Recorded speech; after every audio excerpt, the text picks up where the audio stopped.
Bueno, particularmente si vamos a analizar el partido, yo creo que siempre fue de Argentina el partido, más allá que ellos tuvieron 2 o 3 ráfagas, que es un muy buen equipo, se emocione por la adrenalina de llegar a ganar algo, por cuando vas perdiendo, intentar darlo vuelta. Eso lo hicimos toda la vida y lo vamos a seguir haciendo.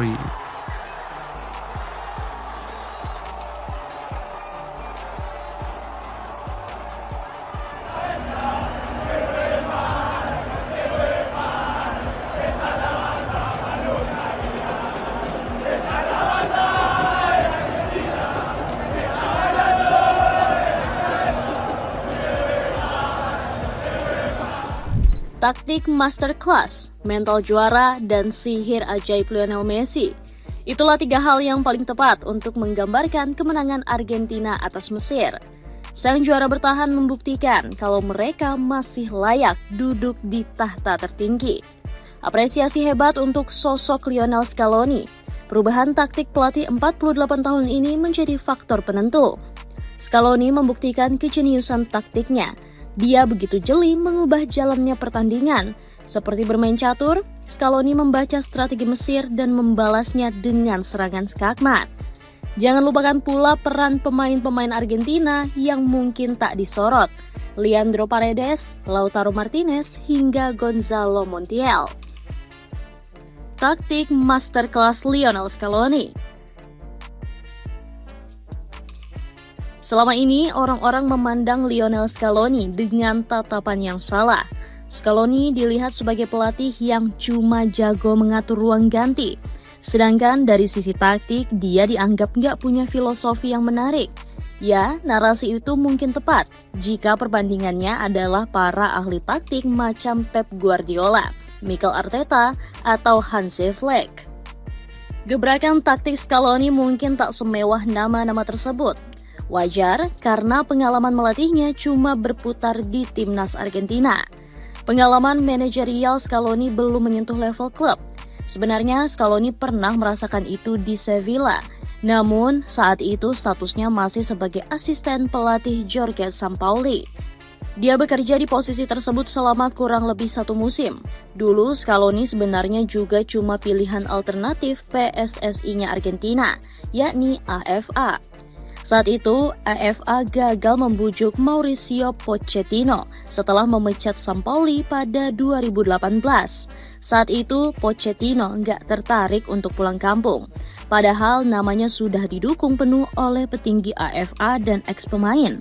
Argentina pun akhirnya mencoba bertaruh dengan Scaloni, sebuah perjudian yang awalnya diremehkan. Bahkan, sosok seperti mendiang Diego Maradona juga skeptis.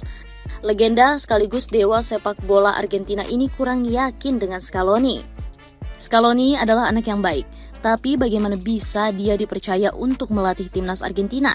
Apakah kita semua sudah gila? Tegas Maradona saat itu seperti dilansir The Guardian. Maradona juga belak-belakan mengaku kecewa dengan keputusan AFA. PSSI-nya Argentina itu nggak mempertimbangkan namanya sebagai pengganti Sampaoli. Mungkin mendiang Maradona heran kenapa AFA memilih Scaloni, anak bau kencur di dunia kepelatihan untuk menangani Lionel Messi dan kolega. Sekarang mungkin Maradona akan meminta maaf pada Scaloni. Keputusan AFA menunjuk La Scaloneta berbuah manis. Dan di pertandingan melawan Mesir, kita kembali melihat kenapa Scaloni layak memimpin tim Tengo. Argentina nyaris terjun ke jurang nestapa. Lagi dan lagi, sang juara bertahan didorong hingga batas maksimal oleh lawannya. Setelah bertarung 120 menit melawan Cape Verde di 32 besar. Kali ini giliran Mesir yang menguji sang juara bertahan. Argentina tertinggal 2 gol hingga menit 78. Padahal La Albiceleste menguasai sepenuhnya permainan. Namun, Mesir ternyata bukan lawan yang mudah bagi mereka. Pasukan Firaun mengandalkan pertahanan rapat dengan skema low block. Lalu mereka menyimpan counter attack mematikan saat Argentina lengah. 1 gol Mesir yang dianulir oleh VAR adalah bukti saktinya strategi Hossam Hassan. Siapa yang gak tergiur memakai taktik seperti itu? Apalagi jika punya pemain seperti Muhammad Salah dan Omar Marmoush, 2 penyerang dengan skill transition killer. Di pertandingan, dua pemain ini berkali-kali mendapat situasi counter menguntungkan. Salah dan Marmus benar-benar tahu caranya mengeksploitasi kelemahan Argentina. Dari laga melawan Cape Verde, ada satu celah di permainan tim Tenggo. Celah besar yang nyaris menyingkirkan mereka di babak 32 besar. Argentina begitu lemah menghadapi situasi transisi bertahan. Karena strategi possession dan kontrol pemain, lini belakang Argentina rentan dihantam counter kilat. Dan disitulah Mesir melukai La Albiceleste. Mereka membiarkan Argentina mengambil kendali permainan sepenuhnya. Statistik possession Mesir paling banyak 40%. Sisanya selalu di bawah itu hingga pertandingan berakhir. Taktik itu berhasil membuat Argentina tampil kurang nyaman, ditambah performa Mustafa Ahmad Sobir di bawah Mistar terlalu overpower. Kiper Al-Ahli SC ini mencatat 4 penyelamatan hebat, dan salah satunya adalah menepis sepakan penalti Messi. Saat banyak orang mengira Argentina akan out dari turnamen, Scaloni mengambil keputusan ekstrim. La Scaloneta menarik keluar Rodrigo de Paul dan Nicolas Tagliafico di menit ke-66. Dua pemain yang kurang memberikan dampak. Tagliafico bahkan sempat kesulitan di awal-awal pertandingan. Pemain Olympic Lyon ini dikeroyok oleh Mo Salah dan Hasim Hasan. Tagliafico sebenarnya jadi salah satu senjata serangan tim Tenggo. Di babak pertama, Tagliafico berkali-kali mengincar sisi belakang pertahanan Mesir. Ada 2-3 peluang yang tercipta dari pergerakannya. Namun, semua itu masih belum cukup. Scaloni kemudian memasukkan Nico Gonzalez dan Lautaro Martinez. Dia kemudian menggeser Messi untuk lebih bermain di sisi kanan. Perubahan ini membuat La Pulga seperti kembali ke masa prime-nya. Leo yang menari-nari dari sisi half space kanan di Barcelona. Cut inside, giring bola sedikit ke tengah, dan placing ke tiang dekat. Sosok Messi yang membuat siapapun berdecak kagum kala itu. Sementara Lautaro ditandemkan dengan Alvarez. Kedua striker ini diminta menjalankan satu tugas. Mereka harus memenuhi kotak penalti Mesir dengan aura gol. Scaloni paham betul caranya membongkar low block. La Scaloneta nggak bisa cuma mengandalkan Messi semata. Itulah kenapa Scaloni nggak menarik keluar Alvarez, karena Argentina butuh lebih banyak striker di kotak penalti lawan. Selain itu, strategi memasukkan Nico Gonzalez juga begitu tepat. Nico memberikan sesuatu yang nggak dimiliki Argentina. Sebelumnya, Argentina bermain terlalu narrow, jarak antar pemain La Albiceleste terlalu rapat, sehingga sisi sayap Argentina terbuka lebar dan dengan mudah dieksploitasi oleh Mesir. Bukan cuma itu, arah umpan dan variasi serangan tim Tenggo juga mudah ditebak. Karena jarak pemain yang terlalu rapat, Argentina jarang bisa menang jumlah di sisi sayap. Disinilah peran Nico Gonzalez menjadi sangat vital. Scaloni dengan cerdik memerintahkan Nico untuk menjaga kelebaran. Alhasil serangan tim Tenggo lebih sulit ditebak. Perubahan taktik Scaloni ini mengejutkan Mesir. Hossam Hassan gak bisa merespon cepat taktik baru Argentina. Dan lahirlah 3 gol bersejarah La Albiceleste. Hanya butuh 14 menit bagi tim Tenggo untuk membalikan keadaan. Taktik masterclass dari Scaloni ini mengubah pertandingan. Ditambah faktor magis Messi yang masih menyala terang, namun sihir Leo pun bisa redup tanpa taktik yang tepat. Sudah berapa pelatih sebelum Scaloni yang gagal memaksimalkan Leo?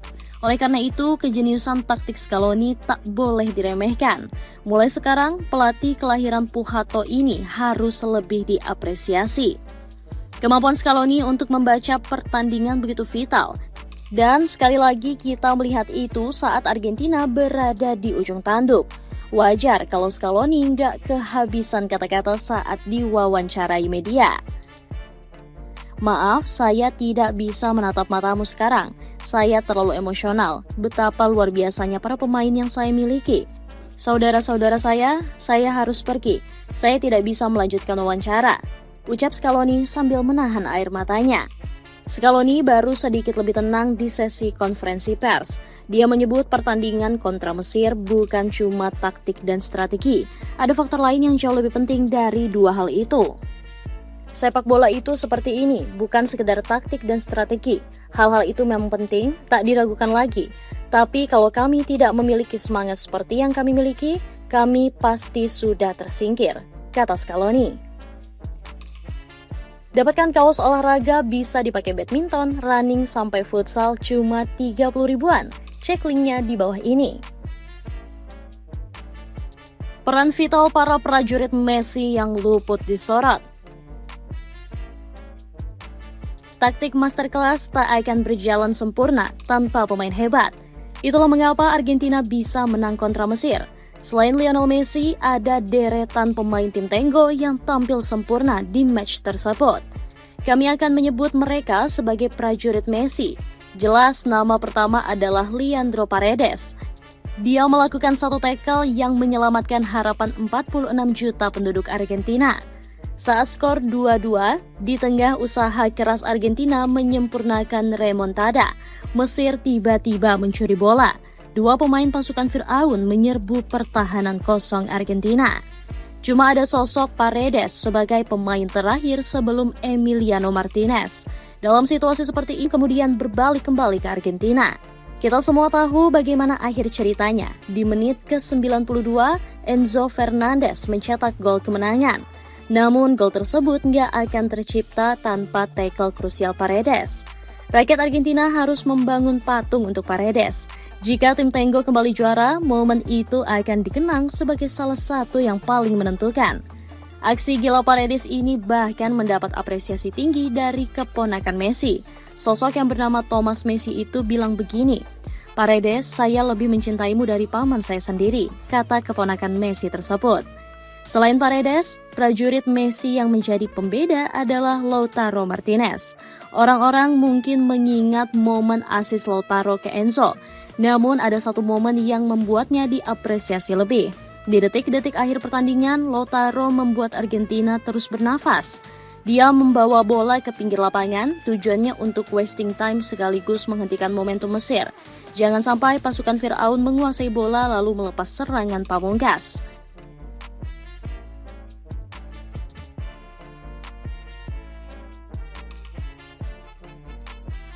Kemudian, jangan lupakan peran hebat Gonzalo Montiel.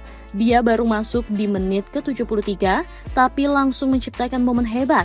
Montiel memberikan satu assist untuk gol Leo. Mata Montiel langsung jeli melihat keberadaan Leo di kotak penalti.